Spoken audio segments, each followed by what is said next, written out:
Hi, it's Liam from One Direction. Here's a behind the scenes look at the sculpting of our figures. Hi, I'm Alex Carlisle. I'm a sculptor at Madame Tussauds and I recently worked on Liam Payne from One Direction.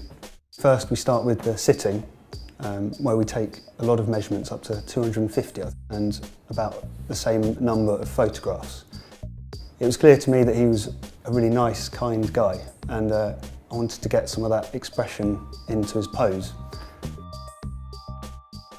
We start with an aluminium armature inside, and we slowly build up the clay onto this and start using the measurements and the pictures that we took to build up his head. We incrementally build up this clay layer over the aluminium armature that we start with, and then using all the different measurements we create the head, and it slowly comes into shape. And over the 5 weeks that we're sculpting it, we're constantly referring back to the reference that we took. Just trying to get a really good likeness and get it as close to the sittings pictures as possible. And towards the end, we're just really refining some of those details, like around the eyes and the smile, getting the teeth just right.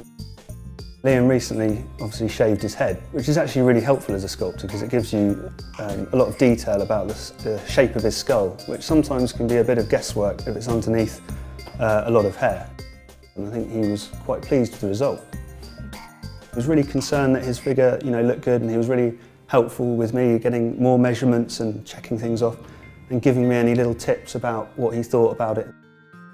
So one aspect of sculpting the head is to make sure that it's as accurate as possible, to nail the exact details of the face and get all the points in the right place.